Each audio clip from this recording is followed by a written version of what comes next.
Folks, this is all the fruit and Cereus peruvianus and related cactus species from the deserts of Peru and nearby countries are quite a popular ornamental throughout the world. I first met them in Arizona, where I tasted the delicious fruits, in my opinion still the tastiest cactus fruit in the world. I've seen them in the Mediterranean, in the Canary Islands, and also here in Java. We are here, you wouldn't believe it, in the lowland equatorial rainforest climate in the city of Bogor, which is dubbed the City of Rain. And here in this City of Rain, they have managed to create a giant botanic garden, mostly with tropical rainforest species, but they have a part which is called the Taman Mexico, the Mexico Garden, with a lot of succulents. A lot of them cacti. Well, this is for example a spurge that looks like a cactus, but here we have a cactus.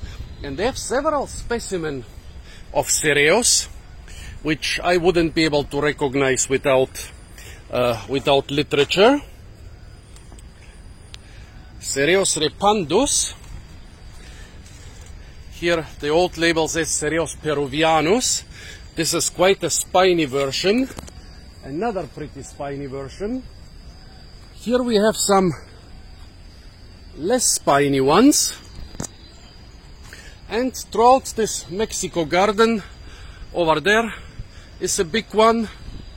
Here next to the greenhouse is one. Over there is one. They have over a dozen of this Cereus peruvianus AGG, let's say. And they are even, optically they are different. Like this one very spiny, this one a lot less spiny.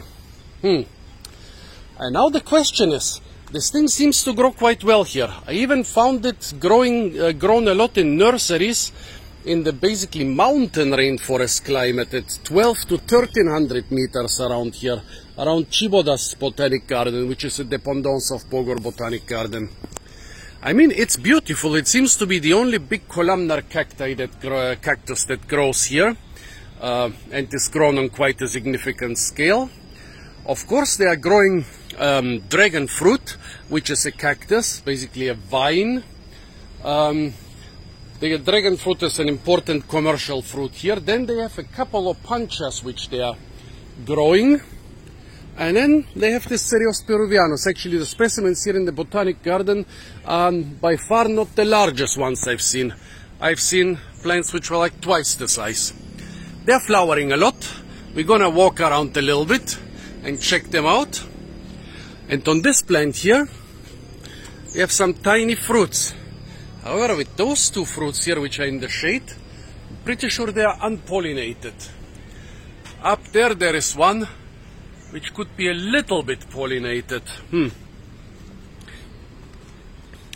Over there, the one overgrown with vines, you can see that it has a lot of flowers, but I don't see any fruits on it. Well, to be honest, I don't see any fruits. We are not in the fruit season yet. The funny thing is, even in the equatorial rainforest climate, where you basically have no seasons except for a slightly drier and a slightly wetter season, you have still very well pronounced fruit seasons. And right now we are not in the fruit season. And the funny thing is that even those plants in the Mexico garden, even those desert and semi-desert succulents, they seem to follow the fruit season. Here another Cereus peruvianus. Here another one. Always think Cereus peruvianus or closely related species. So we are not in the fruit season. We see almost no fruits in the rainforest trees over there. We see almost no fruits on the other cacti and other succulents. And we see almost no fruits on Cereus peruvianus. What's the reason for that? And could Cereus peruvianus actually be an interesting and important fruit tree in this area? And maybe some people are already eating and selling Cereus peruvianus fruits, and they are just out of season or still so rare that I haven't encountered them yet. If you look here, another big plant. No flowers and also no fruits on this one. A smaller one. Well, if you have only one columnar cactus species that grows well in your climate, of course you use it for landscaping. You use it a lot. Another one, another one, another one. So we established that there are a lot of flowers on Cereus peruvianus here, at least on some trees. Here most of them don't have them, but this big one again has lots of them. We also established that they are very small and maybe unpollinated fruits. Here another Cereus peruvianus flowering. Over there more and more and more. Here those are not flowering. The one in the middle, which seems to be again quite a different species. Cereus yamakaru. So it seems that genetic diversity is not a problem here. They have a lot of closely related species, several closely related Cereus species, and also several things they named Cereus peruvianus. I haven't checked their identification of the species, but which look quite different, like different color of the stems, different amount of thorns, so which are most probably genetically diverse enough for some cross-pollination. So genetic diversity shouldn't be the problem. Growth conditions shouldn't be the problem. They seem to deal much better with the wet conditions than any other columnar cactus. So, can you produce good cactus apples here in Bogor and in the rest of Java?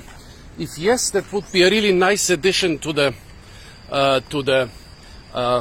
fruit tree orchards of Southeast Asia.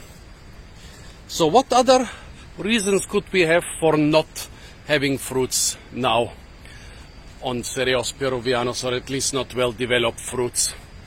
Here are some more plants which seem to be doing quite well. And they have their own apple, Apple Peru. It means Peru apple. Well, but it's literally translated from the name Peruvian apple cactus. So,